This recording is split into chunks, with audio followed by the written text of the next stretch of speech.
Hi everybody, it's Molly at So and So's Place. I hope y'all are having a wonderful day and you are ready for Thanksgiving.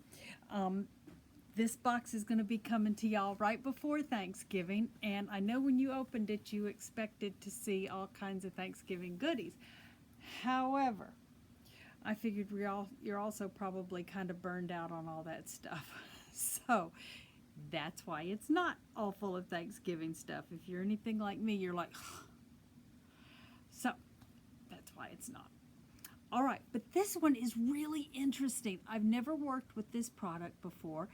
A lot of times when y'all get these boxes, I'm just as surprised and excited to introduce these things to y'all as you are to receive them. At least I hope so, because I really love your feedback. So what you have today is called the Hot Stuff Trivet and Pot Holder. Yay! And you also received the small size refill. So that gives you two of them to work with. That's the one that we're going to be sewing. I think I've got everything here ready to go. If I have to, oh look at that, it matches my t-shirt. If I have to hop up and grab something, please forgive me. And I'm going to be doing this one slightly different than the instructions that are in here. So if y'all want to follow the instructions, you go for it. If you want to do it like I'm doing it and save a little bit of time and a couple of steps, then that's okay too. Let's see how this goes.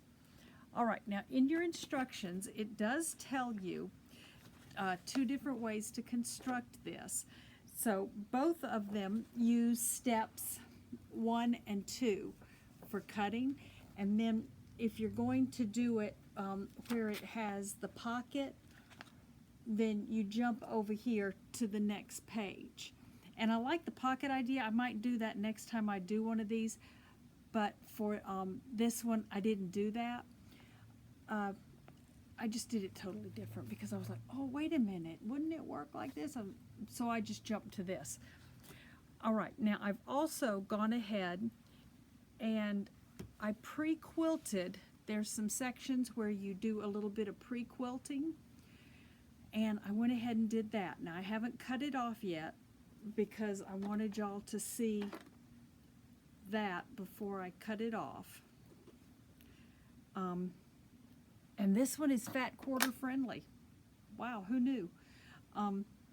So what I did here to get these diamonds on here rather than squares, I think last time we pre-quilted something it was kind of square. I took my handy dandy seam gauge and I measured in 1.25 inches from the edge and 1.25 inches from this edge. And then listen, use whatever you got. I took this really long crochet hook. This thing comes in handy. And I measured like this, and then I drew it with a big piece of chalk. I love chalk markers. And drew it like that, and then put the little piece on my walking foot, and away I went. No time at all I had this thing quilted up. So I got it done, but I wanted you to see that I have my layers. So I have my outer layer, I have my batting layer, 100% cotton, and then I have my white layer of backing. So that's why these are cut a little bit oversized, because you know how it kind of draws in. Also on this project they recommend that you pre-wash your fabrics because the silicone is not going to draw up.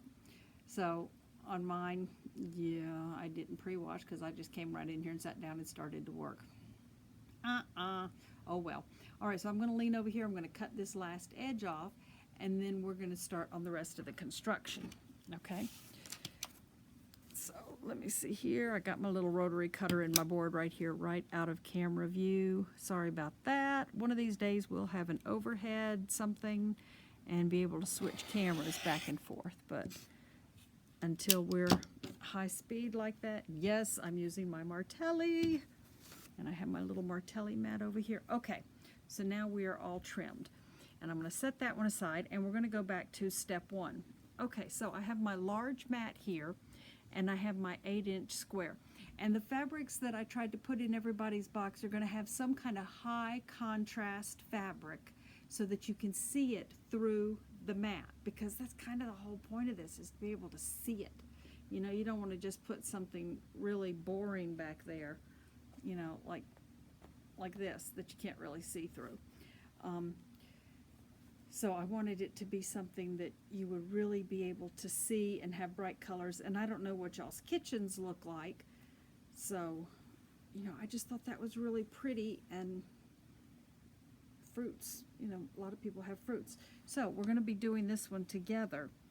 And it says in the instructions, when you're sewing with the silicone, which I've never sewn with silicone before, layer the silicone over the front center with the flat side against the right side of the fabric, which is the way we've got this here. This is my flat side of my silicone, right side of my fabric, and all four edges aligned with the edges of the fabric.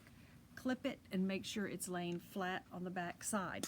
So I've got my clips over here in my little jar with my big hook. Get a couple of those out.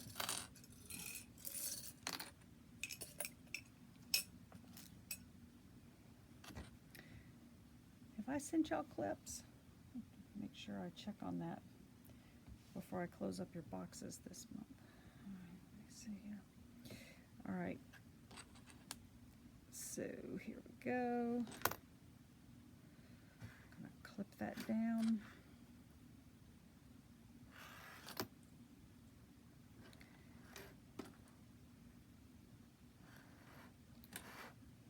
All right, so now I'm all